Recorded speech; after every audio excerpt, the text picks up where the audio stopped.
రాజశేఖర రెడ్డి పేరు పెట్టేసి గొప్పడైతాడు ఆయన. రాజశేఖర రెడ్డి తీసుకొచ్చాను. Very good.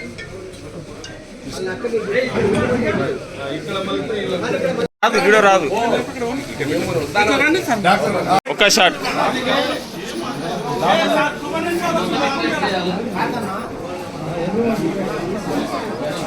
డాక్టర్ రెడ్డి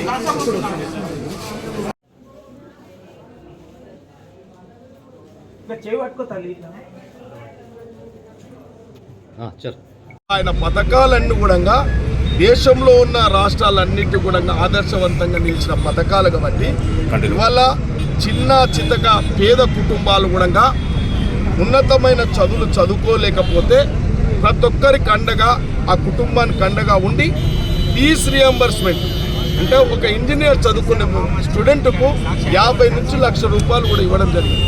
ఒక ఎంబీబీఎస్ చదువుకున్న పిల్లగానికి 5 నుంచి 10 లక్షలు కూడా ఇవ్వడం జరిగింది. అంటే పేదవాళ్ళకు కూడా ఒక ఉన్నత వర్గాలు ఏ విధంగా నాణ్యత గల విద్యను ఎట్లయితే అభ్యసిస్తారో పేదల్లో కూడా అండగా నిలబడాలని చెప్పి కూడా ఆ రోజు రాజశేఖర రెడ్డి గారు పరిపాలనతో ఫీజ్ రియంబర్స్మెంట్ వల్ల మైనార్టీలో కూడా 4% తేవడం.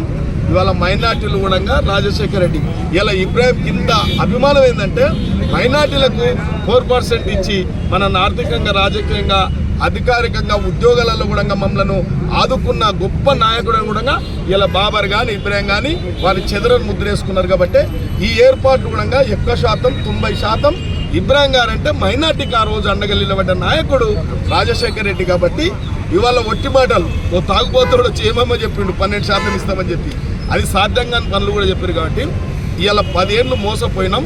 ఇవాళ రాజశేఖర రెడ్డి యొక్క అడుగుజాడల్లో ప్రతి కాంగ్రెస్ కార్యకర్త ప్రతి నాయకుడు ఇప్పుడు రేవంత్ రెడ్డి గారు కూడా తాను రాజశేఖర రెడ్డి అడుగుజాడల్లో రాజశేఖర్ ప్రజలు మెచ్చిన నాయకత్వం ఏ విధంగా ఉండనో ఇవాళ రాష్ట్ర ముఖ్యమంత్రి వర్యులు రేవంత్ రెడ్డి గారు కూడా తన రాజశేఖర రెడ్డి యొక్క ఆశయ సాధనకు అనుకోండి రాజశేఖర రెడ్డి ఆశించిన పరిపాలన ఏ విధంగా కొనసాగించుటో రేవంత్ రెడ్డి గారు కూడా నిక్కచ్చిగా తన కుటుంబ పాలన కాదు కొందరు బట్టగాల్చి మీదేస్తా ఉన్నారు.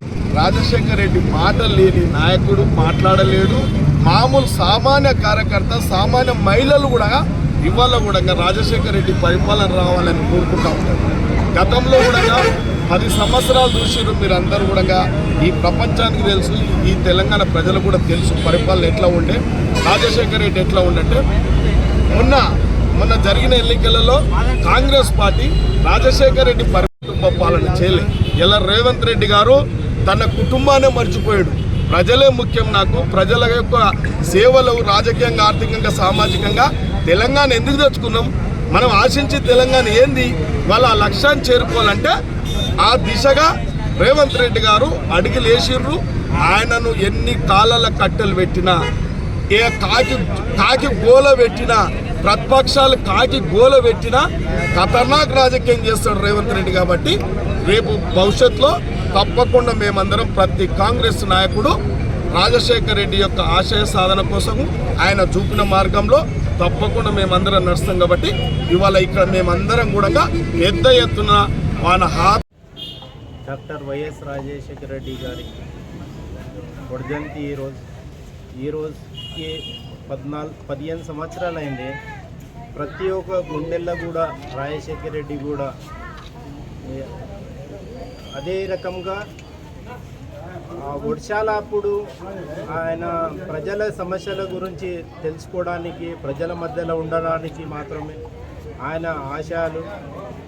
ఈరోజు కూడా మన దిక్కు మూడు రోజుల నుంచి కంటిన్యూ వర్షాలు పడుతున్నాయి కాబట్టి ప్రజల సమస్యలు ఏవైతే ప్రజలకు అందుతున్నాయో అందుతలేవో అనేది ఆయన ఆశయాలు. ఇప్పుడు చూస్తే రాజశేఖర రెడ్డి గారు ప్రతి ఒక్క గుండెల్లో కూడా రాజశేఖర రెడ్డి గారు ఉన్నాడు.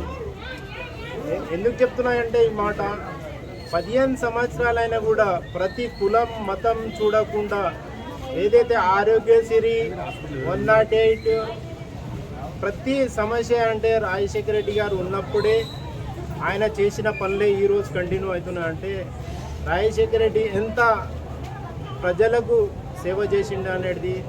ఆయన 5 సంవత్సరాలు అయినా కూడా ప్రజల మధ్యలో ఆయన ఎల్లకాలం కూడా ప్రతి ఒక్క సమస్య గురించి గుండె ఆపరేషన్లు కానీ ప్రతి పేదోడు కూడా పోయి ఆరోగ్యశ్రీ హాస్పిటల్ అంటే ఏ పెద్ద హాస్పిటల్ అయినా కూడా ఆయన తీసుకెళ్ళి ఆరోగ్యశ్రీ కార్డు చూపెడితే ఆ హాస్పిటల్లో ట్రీట్మెంట్ చేయించుకున్నాడు అంటే ధైర్యం అనేది అట్లాంటిది ఇచ్చిండంటే ఈరోజు కంటిన్యూ. ఈరోజు కూడా చెప్తున్నాగా ప్రతి సమస్య గురించి రాజశేఖర రెడ్డి గారు ప్రజల మధ్యలో ప్రజలకు సేవ చేసిండు కాబట్టి ఈరోజు ప్రజల మధ్యలో ఉన్నాడు. డాక్టర్ వైఎస్ రాజశేఖర రెడ్డి గారు ఈరోజు వర్ధంతి 15 సంవత్సరాలు అయిందంటే ప్రతిసారి కూడా స్కాలర్షిప్ల గురించి మాత్రం ఆయన ఆ రోజు చేసిన పనులు కూడా ఈరోజు ఎక్కడక్కడ రాజశేఖర రెడ్డి కాంగ్రెస్ మనిషి అనేది ఇప్పుడు ప్రజల మధ్యలో మేము వైఎస్ఆర్ గారి జోహార్ వైఎస్ఆర్, జోహార్ జోహార్ జోహార్.